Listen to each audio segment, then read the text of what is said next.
कभी कभी इंसान दूसरों के लिए गड्ढा खोदता है और फिर खुद उसी में गिर जाता है। ड्रामा माँ अब अपने अंजाम से सिर्फ एक कदम दूर है। सबसे बड़ा धमाका अब होने वाला है। जर्यून की हकीकत अब छुपने वाली नहीं। बतूल जो अपनी नई जिंदगी के ख्वाब देख रही थी, जर्यून अब अपना असली चेहरा पूरी तरह दिखा चुका है। वो बतूल को बहानों में उलझाता है, उस पर इल्जाम डालता है, वो उसे तलाक दे देता है। एक लम्हे में बिना शर्म, बिना अफसोस, बिना किसी पछतावे के बतूल नीचे फर्श पर बैठ जाती है और झारो कतार रोने लगती है। उसे समझ ही नहीं आता कि उसका कसूर क्या था। क्या उसका कसूर सिर्फ इतना था कि उसने भरोसा कर लिया? क्या उसका कसूर सिर्फ यह था कि उसने अपनी माँ की पसंद को अपनी किस्मत मान लिया? लेकिन असली तूफान अभी आना बाकी था। उसी वक्त दरवाजा खुलता है और अंदर दाखिल होते हैं अरमान, मारिया और उसका बेटा। अरमान जैसे ही बतूल को उस हालत में देखता है, उसका दिल कांप उठता है। वह फौरन दौड़ता हुआ बतूल के पास जाता है, उसे उठाता है और बेचैनी से पूछता है, बतूल तुम्हें क्या हुआ? बतूल रोते रोते अरमान के कंधे से लग जाती है। उसने मुझे तलाक दे दी। ये सुनते ही अरमान की आंखों में गुस्सा उतर आता है, मगर वह खुद पर काबू रखता है क्योंकि वह जानता है कि अभी सिर्फ गुस्से से काम नहीं चलेगा, अब सच को सामने लाना होगा। दूसरी तरफ जर्यून जैसे ही मारिया और अपने बेटे को देखता है, उसके पैरों तले जमीन निकल जाती है। उसका चेहरा पीला पड़ जाता है, उसकी आंखों में पहली बार डर दिखाई देता है। तुम यहाँ कैसे? मारिया एक कदम भी पीछे नहीं हटती, वह सीधा उसके सामने जाती है, उसका गिरेबान पकड़ लेती है और कहती है, तुमने क्या समझा था?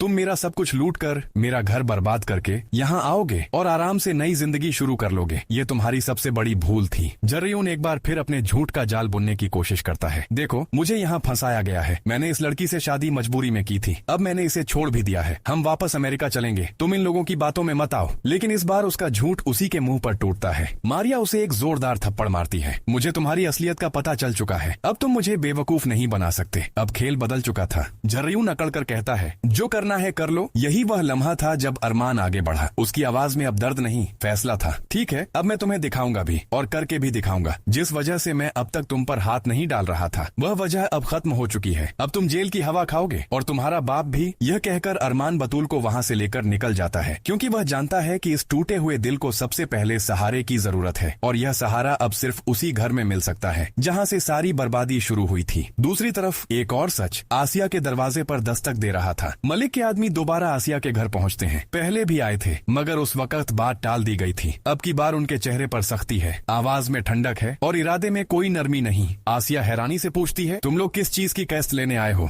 उनमें से एक आदमी आगे बढ़ता है और ठंडे लहजे में कहता है, आपने अपने घर के कागजात हमारे पास गिरवी रखे हैं और करोड़ों का कर्ज लिया है। उसकी मासिक किस्त देनी थी। अगर किस्त नहीं दोगी तो मलिक साहब लेना भी जानते हैं। यह सुनते ही आसिया के होश उड़ जाते हैं। क्या बकवास कर रहे हो? हमने बैंक से बात की थी, घर के कागज बैंक में रखने थे। मगर जवाब उससे भी ज्यादा सख्त आता है, बैंक में नहीं, हमारे पास कागज गिरवी रखवाए गए, कर्ज लिया गया और अब अदायगी नहीं हुई तो घर हमारे नाम होगा। आसिया के पैरों तले जमीन खिसक जाती है। उसे पहली बार एहसास होता है कि उसके पास अब कुछ भी नहीं बचा। जिस घर को वह अपनी ताकत समझती थी, वह भी अब हाथ से निकल चुका है। जिस दौलत पर उसे घमंड था, वह सब कागजों के खेल में लुट चुकी है। जिस रिश्ते को उसने अपनी बेटी की जीत समझा था, वही रिश्ता उसकी बेटी की बर्बादी बन गया। उसी वक्त दरवाजा खुलता है और अरमान बतूल को लेकर घर के अंदर दाखिल होता है। बतूल माँ को देखते ही फूट फूट कर रो पड़ती है। वह आसिया से लिपट जाती है, अम्मी सब कुछ खत्म हो गया, उसने मुझे छोड़ दिया, उसने मुझे धोखा दिया। यह सुनते ही आसिया का चेहरा बदल जाता है। वह कुछ समझ नहीं पाती, मगर फिर बतूल टूटे हुए लहजे में सारी कहानी सुनाती है। जर्यून की पहली बीवी, उसका बच्चा, उसका धोखा, उसकी तलाक, उसका जाल, उसकी साजिश, और हर जुमले के साथ आसिया की दुनिया बिखरती चली जाती है। उसे समझ आने लगता है कि जिस लड़के को उसने अपनी बेटी के लिए चुना, वही सबसे बड़ा फरेबी निकला। वही उनकी दौलत पर भी हाथ साफ कर गया, वही उनके घर को भी गिरवी रखवा गया और वही उनकी इज्जत, चैन और सुकून सब कुछ लूट कर चला गया। लेकिन अभी भी सबसे बड़ा वार बाकी था। अरमान आगे बढ़ता है, उसकी आंखों में अब कोई झिझक नहीं। आपको क्या लगा था जो आपने मेरे और राहा के साथ किया, उसका कोई हिसाब नहीं होगा? घर के अंदर सन्नाटा छा जाता है, अदालत जैसा माहौल बन जाता है। अरमान एक एक शब्द नाप कर बोलता है, उस दिन राहा का किडनैप होना सब कुछ आपकी ही साजिश थी। यह सुनते ही अदील जैसे पत्थर का हो जाता है। वह आसिया की तरफ देखता है, जैसे यकीन और इनकार के बीच फंस गया हो। यह सब तुमने किया? अरमान अपनी बात जारी रखता है, मेरे पास अब सारे सबूत मौजूद हैं। मैं सिर्फ इसलिए अब तक खामोश था क्योंकि सतारा आंटी ने मुझे रोका था। वही सतारा जिससे आप सारी जिंदगी नफरत करती रही, वही सतारा जिसने मरते वक्त भी आपकी बेटी जैसी राहा की खुशी को सबसे ऊपर रखा। ये सुनकर अदील की आंखों में आंसू भर आते हैं। उसे अपनी बहन याद आ जाती है। उसे वह सब कुछ याद आता है जो उसने सुना, माना और बिना सोचे समझे यकीन कर लिया।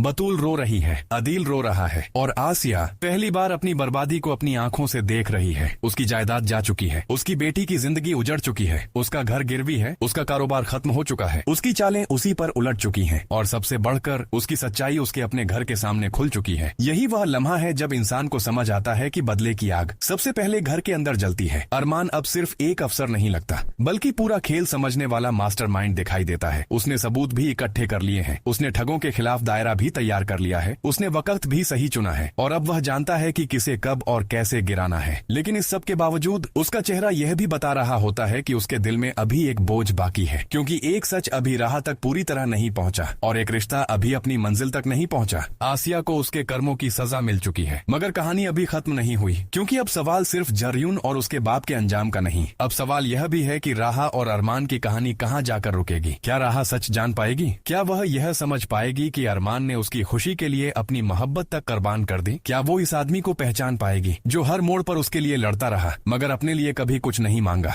और सबसे बड़ा सवाल, क्या मोहब्बत इस सब के बाद भी अपनी मंजिल पालेगी? कहानी अब बिल्कुल उस दरवाजे पर आ खड़ी हुई है जहां से आखिरी एपिसोड शुरू होगा। एक तरफ साजिशों का हिसाब होगा, दूसरी तरफ रिश्तों का फैसला। एक तरफ कानून अपना काम करेगा, दूसरी तरफ दिल अपना। और शायद यही वह मोड़ है जहां माँ सिर्फ एक ड्रामा नहीं रहेगा, बल्कि एक ऐसी कहानी बन जाएगा जिसमें हर किरदार का अंजाम उसके किए का जवाब होगा। कुछ लोग अपनी जीत के लिए दूसरों को रुलाते हैं, मगर जब हिसाब का वक्त आता है तो उनकी अपनी दुनिया उजड़ जाती है। अब देखना यह है जरयून और उसका बाप जेल तक कैसे पहुंचेंगे, आसिया अपनी इस बर्बादी के बाद कैसे टूटेगी, अदिल क्या फैसला करेगा, बतूल इस सदमे से कैसे निकलेगी, और सबसे बढ़कर राहा और अरमान की अधूरी मोहब्बत क्या अपने अंजाम तक पहुंच पाएगी। ये सब अब अगले और आखिरी मोड़ पर सामने आएगा, जहां सच्चाई भी पूरी होगी और कहानी